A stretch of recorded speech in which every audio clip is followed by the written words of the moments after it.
विद्यार्थी मित्रों, रचना नंबर 11.4 त्रिकोणનો પાયો, પાયા પરનો એક ખૂણો અને બીજી બે બાજુઓના માપનો સરવાળો આપ્યો હોય તેવો ત્રિકોણ રચો। અહીંયા જે આપણને ચોપડીમાં રચના આપી છે એમાં કોઈ માપ આપેલા નથી, એટલા માટે મેં એક ઉદાહરણ લીધું છે સ્વાધ્યાયની અંદરથી। એમાં દાખલો નંબર 1 છે 11.2 કે BC બરાબર 7 સેમી હોય, ખૂણો B 75 હોય અને AB અને AC નો સરવાળો કેટલો થવો જોઈએ 13 સેમી હોય તેવા ત્રિકોણ ABC ની આપણે રચના કરવી છે। એટલે હું તમને કાચી આકૃતિમાં સમજાવું તો એવું કહેવા માંગે છે કે પહેલાં તો આપણે આ BC દોર્યું, માની લો આ કાચી આકૃતિ છે, હું પેન હાથથી દોરી રહ્યો છું, બરાબર છે। હવે BC એ કેટલા થવા જોઈએ, પાછા અહીંયાથી આમાં કેટલું થવું જોઈએ 7નું જ કીધું છે આપણે, આ 7 સેમી। ચલો એક કામ થયું। હવે બીજું શું, આ કિરણને કહેવું હોય તો BX કિરણ કહીને તમે BC બરાબર 7 લઈ શકો છો। હવે અહીંયા એવું કહે છે કે ખૂણો B કેટલાનો, એટલે અહીંયા જે આપણે ખૂણો દોરીશું એ કેટલાનો હોવો જોઈએ 75 હોવો જોઈએ। કેટલો હોવો જોઈએ 75નો થવો જોઈએ। કેવી રીતે દોરશો 75? તો પહેલાં તમે 90નો દોરશો, 90 અને 60ની વચ્ચેનો ખૂણો આવશે 75 હશે, આ એપ્રોક્સિમેટલી છે। ઓકે, એમથી આગળ શું કરવાનું કીધું છે, AB અને AC નો સરવાળો 13 થવો જોઈએ। હવે અહીંયા A આવશે, તમે સમજી લો, અને અહીંયા AB થશે અને આ બાજુ શું થશે AC, એનો સરવાળો કેટલો થવો જોઈએ 13 થવો જોઈએ, બરાબર છે। તો આપણે અહીંયા એ જ્યાં પણ A આવશે આપણો, એવું ફિક્સ નથી કહેતો, પણ અહીંયા માની લો કે A આપણો અહીંયા આવે તો આ AB નો એટલે કે જે આવે તે અને આ AC જે આવે તે, આ બંનેનો સરવાળો, સોરી AB અને AC છે ને, AB અને AC બરાબર કેટલા થવા જોઈએ, હા 13 થવા જોઈએ। એટલે AB નો અને AC નો સરવાળો 13 થવો જોઈએ, 13 સેન્ટીમીટર। તો આપણી રચના કેવી છે, સાચી છે એવું કહી શકાય। અહીંયા હું દોરું છું, નીચે એક રચના આપણી જે દોરવાની છે એ આ બાજુ દોરું છું થોડી, બરાબર છે। અહીંયા દોરીએ, ચલો પહેલાં કીધું એ પ્રમાણે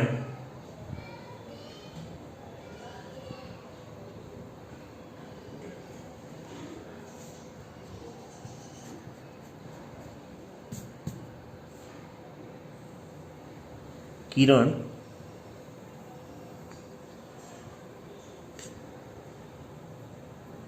અહીં નામ આપું છું X અને અહીંયા નામ આપું છું B। અહીંયા A કેમ ના આપ્યો, કેમ કે ખૂણો B આપણને 75 કીધો છે માટે। હવે શું દોરવું છે આપણે, ખૂણો B પહેલાં તો 75નો દોરી દઈએ। 75નો દોરવા માટે આપણે 90ના ખૂણાની જરૂર પડશે અને 60ના ખૂણાની, બરાબર છે। એ બંનેની ક્યાં આવે, એક્ઝેક્ટ વચ્ચે। ચલો આ પહેલો ચાપ એટલે 60નો તો આપણને મળી ગયો, અને ત્યાંથી બીજો ચાપ એટલે કેટલાનો થયો 120નો, આ બંનેની વચ્ચેનો એટલે કે અહીંયાથી કે 60 અને 90, આ 90નો થઈ ગયો તૈયાર આપણી જોડે। ચલો 90ને ડોટ લાઇનથી બતાવી દઉં છું, એની જરૂર છે એટલે, બરાબર છે। અહીંયા 60નો છે, આ 90 અને 60ની વચ્ચે શેનો હશે 75।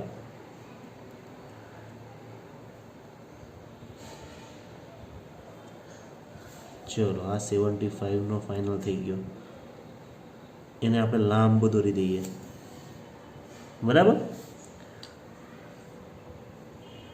દેખાતું હશે બધાને। અને એને નામ આપી દઈએ BY। આ BY કિરણ દોર્યું જેથી કરીને આ ખૂણો કેટલાનો થઈ ગયો 75 થઈ ગયો। ચલો એક કામ થયું। હવે શું રહ્યું, બે વસ્તુ આપણે કરી દીધી, ખૂણો B 75, હવે BC 7 સેમી આના ઉપર દોરવું છે। તો પરિકર ઉપર તમારી જોડે ફૂટપટ્ટી હશે જ, તો ફૂટપટ્ટીની ઉપર 7 સેન્ટીમીટર જેટલું માપ આપણે લઈ લઈશું।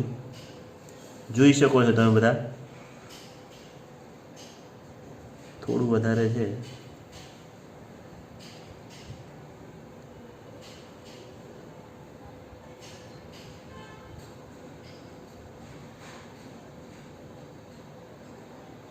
બરાબર। આ 7 સેન્ટીમીટર જેટલું માપ છે, તો ડાયરેક્ટ જ બી ઉપરથી એક ચાપ મારી દેવાનો. આ 7 સેન્ટીમીટર હજીને ચાપ વાગે. એમ ના ફાવે તો ફૂટપટ્ટી ઉપર પણ તમે બતાવી શકો 0 થી 7 સુધી. આ 0 થી આ 7 સુધી છે જ, બરાબર. તો ત્યાં નામ આપી દેવાનું, આપણે શું આપી દેવાનું? સી. ચલો આટલું થયું. બીસી કિરણ પણ દોરી દીધું 7 સેમી. બીસી ખૂણો બી 75. હવે શું કહે છે? એબી વત્તા એસી 13 થાય એવું દોરવું છે. તો એના માટે આપણે આ બીવાય કિરણ ઉપર એક એવું બિંદુ વધારાનું લઈશું કે જેનું માપ કેટલું હશે? 13 સેન્ટીમીટર. કેટલું હશે? 13 સેન્ટીમીટર. ડાયરેક્ટ ફૂટપટ્ટી વડે જ લઈ લઈએ. ચલો આ 13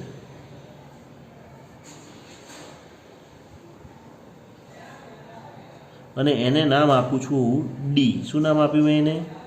ડી. દેખાય છે બધાને?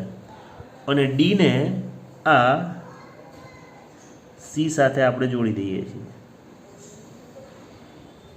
ડીને શેની સાથે જોડ્યા? સી સાથે જોડી દીધા. દેખાય છે ને બધાને? ઓકે. હવે એ લાવવાનો હજુ બાકી છે, એટલે આપણે આ ડીસીનો શું દોરીશું? લંબ દ્વિભાજક.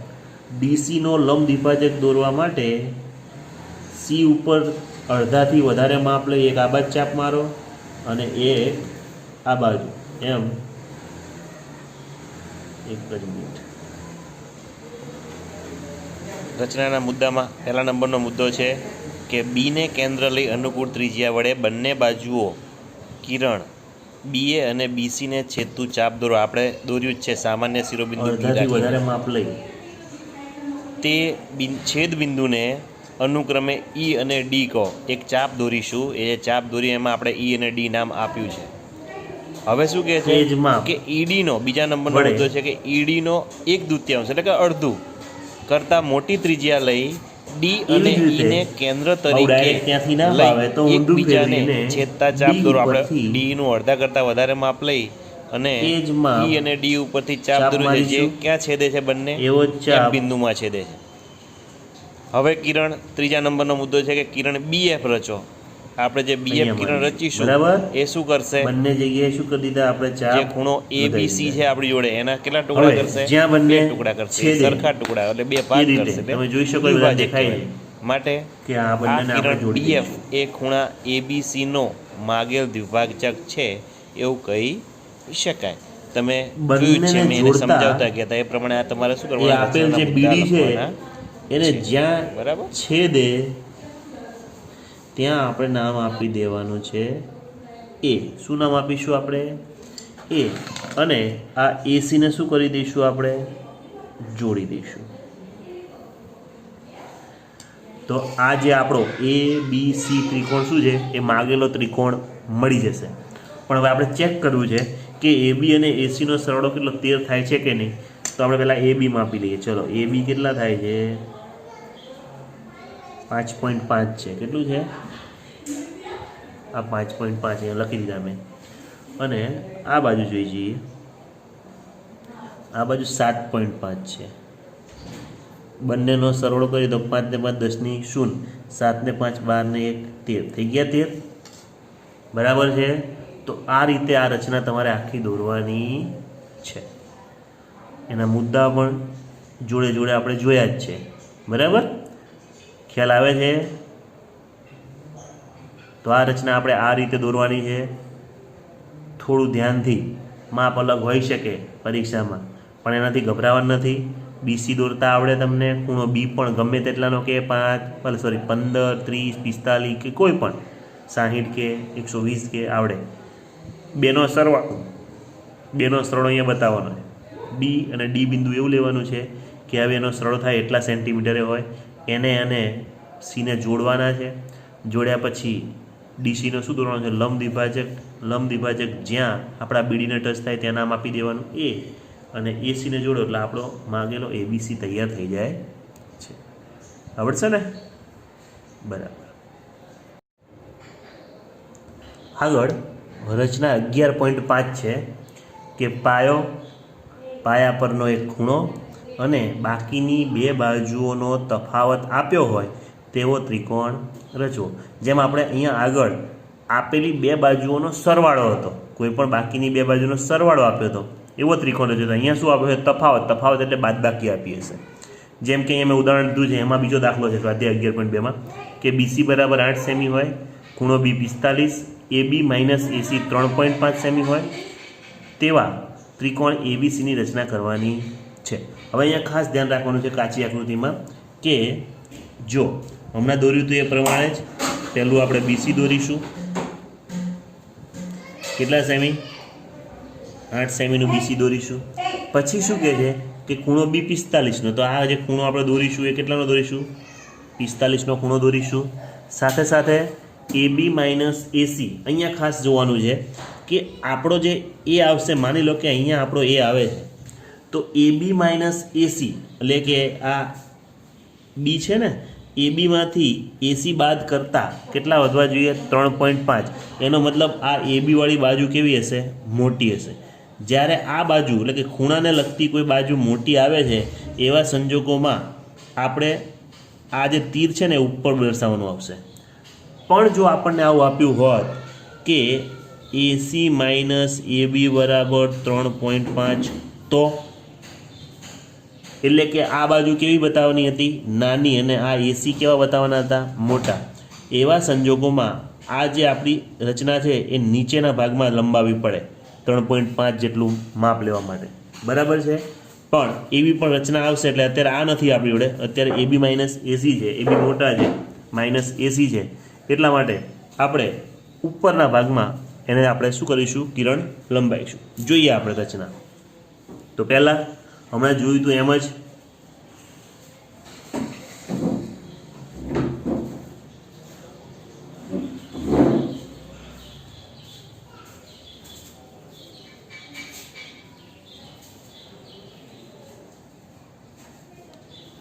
કિરણ BX જ રચીશું. BX ઉપર 8 સેન્ટીમીટર, કેટલા સેન્ટીમીટર? 8 સેન્ટીમીટર થાય એવું BC છે, એટલે અહીંયા 8, એટલે અહીંયા આવશે C. ચલો, એક વસ્તુ થઈ ગયું પહેલું. બીજા માપમાં આગળ જઈએ કે BC 8 સેમી, ખૂણો B 45, તો ખૂણો B દોરીએ. હવે 45નો ખૂણો રચવાનો છે આપણે. એ રચવા માટે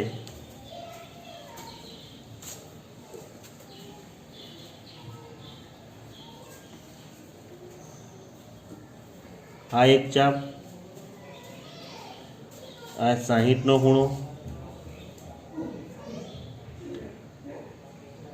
આ 120નો, બંનેની વચ્ચે કેટલાનો ખૂણો આવશે? 90નો ખૂણો. આ 90નો ખૂણાને આપણે ડોટેડ લાઈન વડે બતાવી દઈએ. કેમ કે 90ના ખૂણાનો દ્વિભાજક દોરીશું એટલે આપણને શેનો મળી જશે?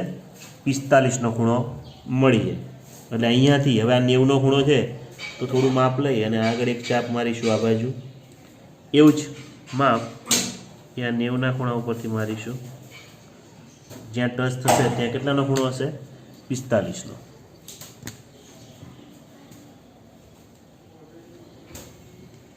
અને આને થોડું લાંબુ દોરજો તમે. બરાબર છે? આ 45નો ખૂણો તૈયાર થઈ ગયો. ચલો આગળ. હવે શું કીધું છે? AB માઇનસ AC બરાબર 3.5 છે. તો આપણે ફૂટપટ્ટી વડે આ બાજુને કેવી લેવાની છે? મોટી લેવાની. એટલે કે એ બાકી છે ને, એ મોટી લેવાની છે. એ બાજુને આપણે ઉપર દર્શાવીશું 3.5. એટલે અહીંયા 0થી હું દોરું છું. 0થી 3.5 સુધી આપણે જવાનું છે. ચલો, એ આ 3.5 અને ત્યાં નામ આપી દઉં છું D. શું નામ આપ્યું મેં? D નામ આપ્યું. હવે આ D ને C સાથે જોડવાનું છે. જેમ પહેલામાં પણ આપણે D ને C સાથે જોડ્યા હતા એમ અહીંયા પણ આપણે D ને શું કરીશું? C સાથે જોડી અને આ DCનો લંબ દ્વિભાજક રચીશું. ચલો, અડધાથી વધારે માપ લઈ એક ચાપ અહીંયા મારીશ, એક ચાપ અહીંયા મારીશ. એવી જ રીતે અહીંયાથી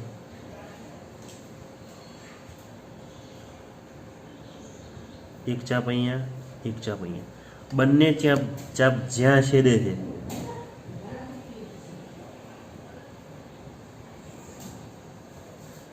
આ દોરી દીધું. હવે આપણો જે દોરેલો ચાપ જ્યાં છેદ્યો હોય ત્યાં નામ આપણે આપવાનું છે એ. શું નામ આપીશું આપણે? એ. અને આ એસીને જોડી દઈશું એટલે આ ત્રિકોણ એ બી સીની રચના થઈ. ત્રિકોણ એ બી સીની રચના થઈ. હવે આપણે માપ ચેક કરવું હોય કે એ બીમાંથી એસી બાદ કરીને 3.5 વધે છે કે નહીં તો જોઈ લઈએ. ચલો આ કેટલું છે? એ બીનું માપ 12.5 છે. આનું માપ કેટલું છે?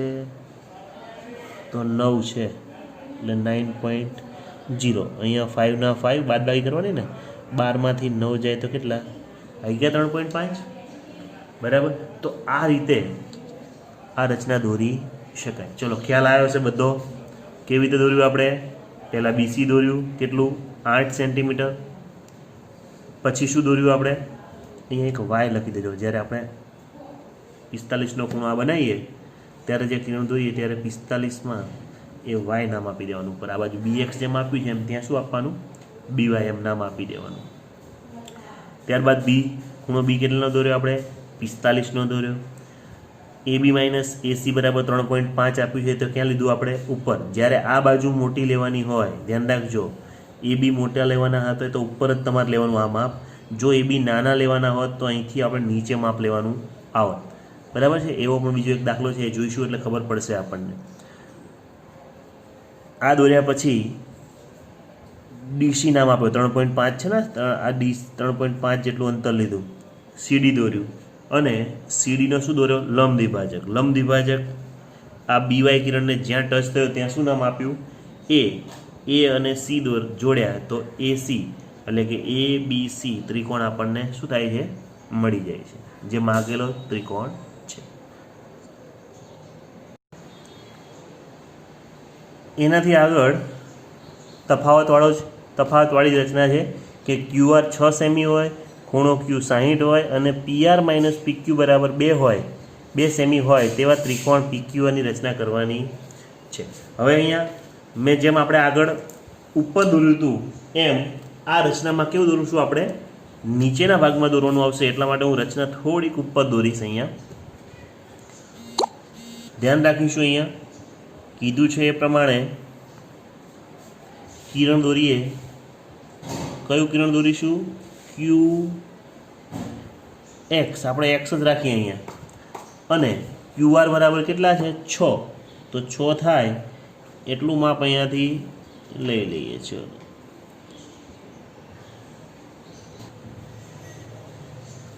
ચલો ક્યુ આર આ 6 સેમી થઈ ગયું. ચલો એનથી આગળ શું કહે છે કે ખૂણો ક્યુ કેટલાનો? 60નો બનાવી દઈએ. ચલો 60નો ખૂણો બનાવી દઈએ. 60નો બનાવવા માટે અહીંયાથી અનુકૂળ ત્રિજ્યા લઈ એક ચાપ મારીશું.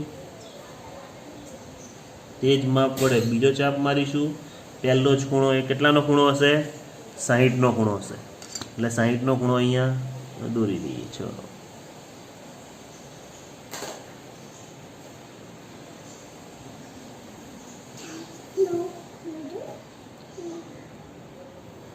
અહીંયા મેં બંને બાજુ તીર માર્યા છે. બરાબર છે? આ બાજુ હું બી વાય નામ આપીશ, અહીંયા ઝેડ આપી દઈએ. ચલો હવે રહી વાત અહીંયા શું છે એ ધન પી આર માઇનસ પીક્યુ દેખાય તમને બધાને? પી આર માઇનસ પીક્યુ બરાબર 2 છે. હવે જે પી આર આવશે અહીંયા, ધારો કે પી આવે છે આપણી જોડે, અહીંયા પી આવ્યો તો આ પી આર મોટા થવા જોઈએ, આ પીક્યુ કેવા થવા જોઈએ? નાના. તો જ તમે બાદબાકી કરી શકો અને 2 જવાબ આવી શકે.